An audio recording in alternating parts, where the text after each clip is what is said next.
everybody, it's Aaron, And JT. and welcome to this special edition of the Market Minutes. We're going to tell you what's going on out there in the market and what you should expect in 2022. I'll give you the throw. Let's do this. So let's answer the question that's on everybody's minds. We get this all the time. Is the market still hot? Is it starting to slow down? What do you think, Aaron? If I had $1 for every time someone asked me, right? Look, I think we could definitely say that we're down from the peak that we saw, really starting in the spring market and going into the summer. I'm finding that the most activity is definitely as people think about returning to work or working on some kind of hybrid schedule. The close-in suburbs are reigning supreme right now in the market, getting the most attention, and we continue to see lack of inventory and increased bidding on those homes. That's true, but that is specific to the single family house market, where the market is actually starting to dip pretty significantly is the condo market. When this whole pandemic started, everyone wanted to get out of the city, so everyone put their condo on the market. No one's interested in lobbies or sharing an elevator right now. Townhouses are experiencing the same thing. There is a lot of options out there for the buyers. So it's definitely not reacting the same way as a single family market, mostly because I think people want more space. They're working from home and they want a little, place to be outside, maybe get some fresh air and do a little barbecue. And I would add that absolutely condition is key right now in the market. We've been talking a lot about, everybody is hearing that contractor pricing is high, that it's hard to get materials. And that's definitely creeping down into the market and what people are willing to do. Everyone kind of thinks they want a HGTV a house, but it's a lot harder than you think right now. And so I think we'll continue to see a really high demand for things that are move-in ready, and people can finance those improvements on the home, meaning they're getting a loan for 80% of the value of that home, rather than buying a home that needs work and needing to come up with cash for all those improvements. That's true. And those houses are hard to find. As Aaron was mentioning, some are going under contract very quickly and some are lingering. The ones that are going under contract very quickly are getting bid up in a lot of these little pockets. There's these groups of buyers that are just really trying as hard as they can to get into that neighborhood. And they're going into competitive offer situations, bidding the value up, and getting knocked down and then getting right back up the next week and doing it all again. And we've seen actually significant increases in small little pockets because of this human behavior. Yeah, it seems like every time one of those buyers in that pool finds something, there's another one right behind them looking to get into that same pocket, just fueling that demand going forward. And I don't see that changing in the near future. I don't either. In fact, the next question is this market sustainable? Is this a bubble? We get that question a lot as well. And we think it is sustainable, surprisingly. We don't see the increase in supply coming anytime soon. Interest rates are, going to climb a little bit, but nothing to price anybody out of the market. So we do believe that in this area, we're going to continue on. What we need to remember is where we've come from.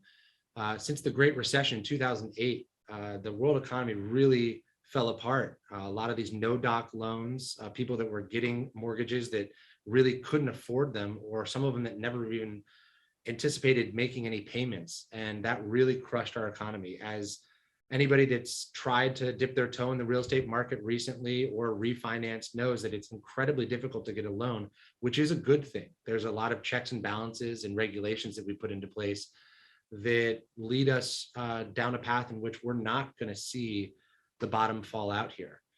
It's also important to remember that during those times, at the peak of bubble times, right before the recession, interest rates were at 5% and 6%, and people were still buying.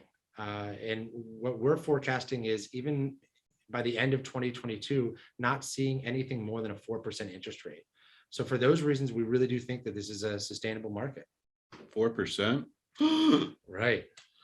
Well, a question I get a lot is how much has the market increased since COVID hit? I think you need to start off by understanding that in the DC market in general, we were chugging along, seeing 2, 3, 4% appreciation yearly in this marketplace. When that, crash of 2008 hit, we went a little bit backwards, but it was mostly pretty level. And that 2, 3% climb kept going until we hit COVID. Now, it's, again, not to repeat myself, but it's very pocketed. We saw some homes that probably stayed in that maybe 3 to 5% range, but we saw other pockets of single family homes in good close-in locations with exterior space jump as high as 10 or 15%. Now, we don't believe that is a short-term increase. Although there were sales that were happening during a unprecedented time during a pandemic, we still think that these prices are going to hold. They've got to stop rising at some point, but it certainly seems like they're going to hold. And we might get some fluctuation, but these prices are here to stay. I agree. So we've touched on it a little bit, but Aaron, what do you think is next? Do you have a crystal ball? Well, I don't have a crystal ball, but if I did, it'd probably look like that, although I think that looks more like JT. Look, there's no roadmap from a pandemic.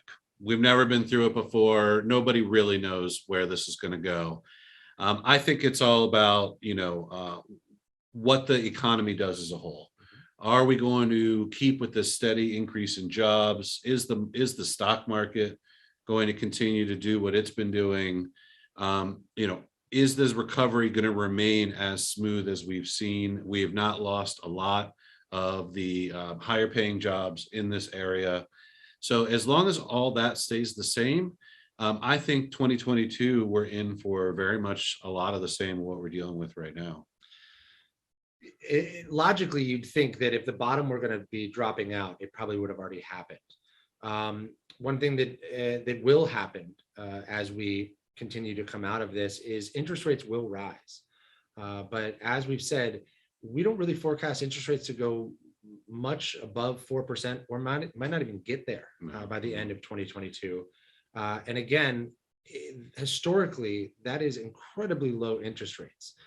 Counterintuitively, when interest rates rise, a lot more buyers actually get into the buying game or into the market and off the fence. They're a little worried about getting priced out. Even though we don't think that interest rates are going to skyrocket, in these competitive pockets where people really are stretching to get into these homes, even a little interest rate will matter to them. So for that reason, being scared of losing out or being priced out will get more buyers into the market and increase demand even more. Every little bit counts. So let's break it down for buyers and sellers right now. JT, what do you see for buyers? What are your main points for buyers in 2022? One of the most important things for buyers is being prepared, coming ready to play. Gotta be. Talk to lenders, make sure you make an application with them, get your budget really in order so you know what your buying power is. When we see these competitive environments, sometimes our buyers just kind of get emotional and they get into a space that sometimes isn't comfortable for them. As long as you know your budget parameters, then you can go out and buy with a lot of confidence. Another thing is to have a long-term outlook. This market is only a moment in time, but we really do, as we've said, think it's going to continue.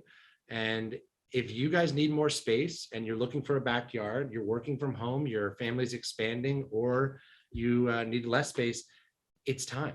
I think it's time to just press the pedal and go.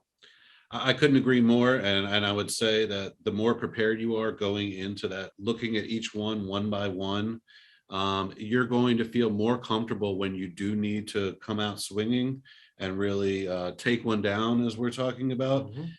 You're going to be ready and it's going to feel comfortable to you and not like you're being forced into it, I think is really key. For sellers, the first question every seller asks me is, did they miss the boat? No, you did not miss the boat. There is still an incredibly strong group of buyers out there ready to buy in your neighborhood, and they really are looking for inventory. So I do not think you missed the boat. Those, you can look at what some of your neighbors may have gotten during the pandemic and wonder if you're going to be able to hit there. Look, you may or may not, depending on the neighborhood and what's happened. But those prices they do matter. They do go into ultimately the market value of your home today. And they're not comps that are just being disregarded by buyers. So those highs that we saw are affecting your house, and it still makes it an incredible time to sell. Don't worry about the rates. I know that we're talking about rates increasing. As JT said, I think for the short term, that might actually draw more people to the marketplace as they're rising. And at the end of the day, for most people, the difference in 1 or even, God forbid, 2% increase in rates is not going to completely change their plans in terms of getting a single family home. Everyone's got a life to live. They're looking to expand their family, expand that space. And I don't think that a small shift in interest rates is really going to change that. And then again, we've talked about it earlier, condition is key. Absolutely. We continue to see vast differences between homes that look great, that present how they should for their price point, and are move-in ready. And those are the ones that are seeing the big increases in the multiple offers. Yep. So if your home needs that stuff, it makes a lot of sense, and we can provide that money through Compass Concierge as That's well, right. which is an incredible tool in our toolbox. It's been huge during this pandemic. Absolutely. If we can present that home in a more move-in ready status, you're going to see a big upside from that. We're finding buyers, not only do they want to see that gap in the home value when they need to do work, but they also feel like they should get something for needing to do that work. So if you figure the kitchen needs $50,000 to do, they want a gap of more like 75 or 80, because they feel like, I'm going to go ahead and carry this house while I'm potentially carrying another house, or there's all kinds of The financial supply chains. Yeah, if I'm going to go through all that trouble, I want there to be something at the end of the rainbow for me. So let's get these houses looking good, and it'll help you really maximize that sale price on the back end. Absolutely. I completely agree. Yep. Well, I hope this has been helpful. We've enjoyed doing it. As always, give us a follow at Jeweler Burton on Facebook or Instagram. If you know anybody who is looking to buy or sell in 2022, please reach out to us. We'd love to help. Absolutely. Hey, thanks everybody. Take care. See you next week.